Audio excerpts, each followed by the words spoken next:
Le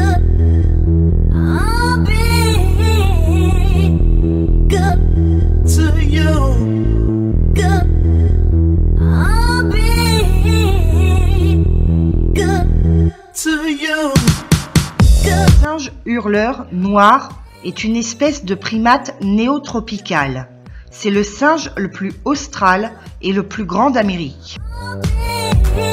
On le trouve au Brésil, au Paraguay, en Bolivie et dans le nord de l'Argentine. On observe un dimorphisme sexuel chez cette espèce. En effet, le pelage des mâles est noir et celui des femelles plus clair, couleur paille. Les jeunes mâles sont de la même couleur que la mère jusqu'à l'âge environ de 3 ans, où le pelage s'obscurcit pour tendre à devenir noir comme les mâles adultes. Il est l'animal le plus bruyant du monde, figurant dans le livre des records, avec un cri qui peut être entendu jusqu'à 16 km.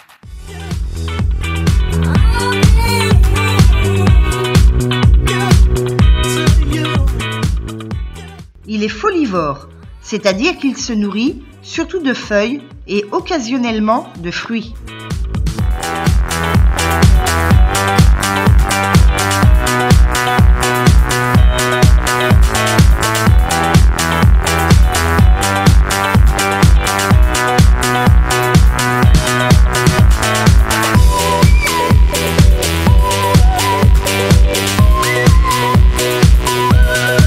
Le capucin à épaules blanches ou capucin moine.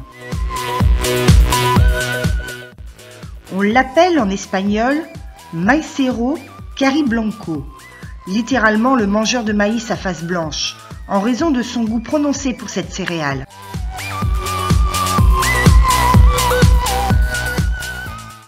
Présent du Honduras jusqu'en Équateur, il est emblématique des forêts tropicales d'Amérique centrale et d'une partie de l'Amérique du Sud.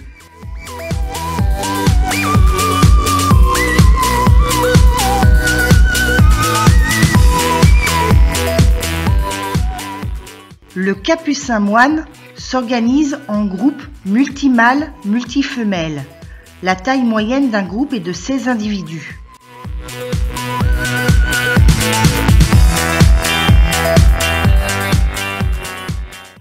Il est essentiellement frugivore, mais agrémente parfois ses repas d'insectes et de petits animaux.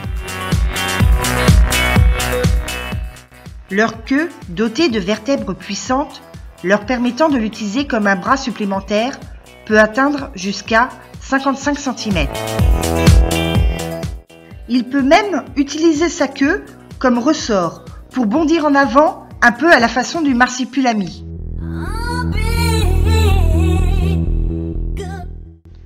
Le capucin moine, très intelligent dans son milieu naturel, devient un simple animal de compagnie quand il est en captivité. Il perd toute curiosité et toute vivacité d'esprit, ce qui fait qu'on ne peut faire de tests scientifiques fiables pour déterminer son QI. Cependant, dans la nature, on a régulièrement observé chez lui des caractéristiques proches de celles de l'Homo habilis, le premier ancêtre de l'être humain, capable de fabriquer et d'utiliser des outils. Le capucin peut tailler des bouts de bois pour en faire un outil. De la même façon, il utilise des cailloux soigneusement sélectionnés pour leur tranchant afin de peler les fruits qu'il consomme ou décortiquer ses proies. Il peut même utiliser sa queue comme artifice afin de piéger sa proie. Il frotte son pelage avec la pulpe de certains fruits ou même la carapace de mollusques, ce qui démontre une connaissance approfondie des caractéristiques curatives des plantes.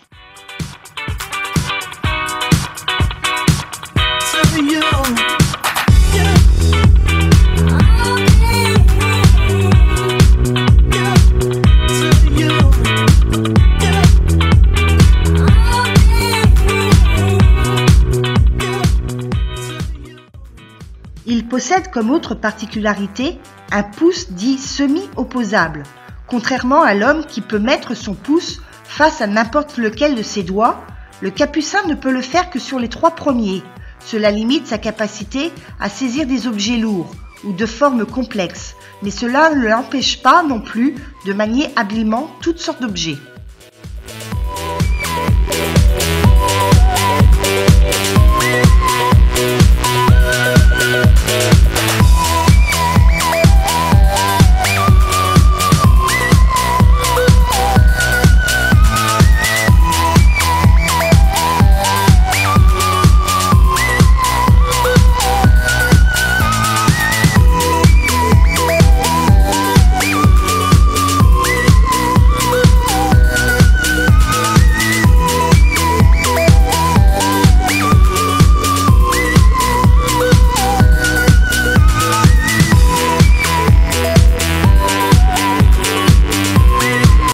Ces attelles, aussi appelés singes araignées, sont des singes endémiques au Nouveau Monde, inféodés aux forêts tropicales et tout particulièrement à la canopée, étage sommital.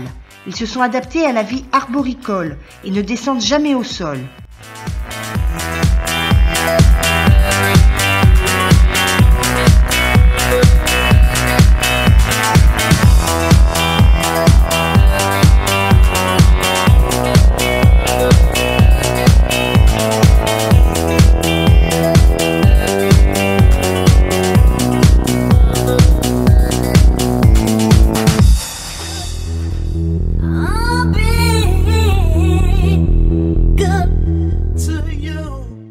La queue préhensile de ce singe araignée est utilisée comme 5e membre et peut supporter tout le poids du corps. Elle permet à l'attelle de garder l'équilibre quand il saute dans les branches.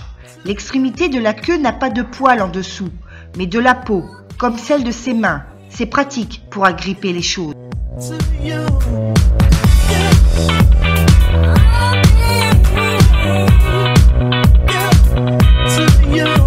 Ses yeux, placés vers l'avant de la tête, lui donnent une vision en 3D. C'est très utile pour évaluer les distances quand il se balance d'arbre en arbre. Il voit les couleurs, ce qui permet de trouver des fruits et des fleurs bons à manger. Ses mains sont faites pour la vie dans les arbres. Ses doigts sont robustes et en forme de crochet pour bien s'agripper. Il n'a pas de pouce. Il ne risque pas de rester accroché lorsqu'il se déplace.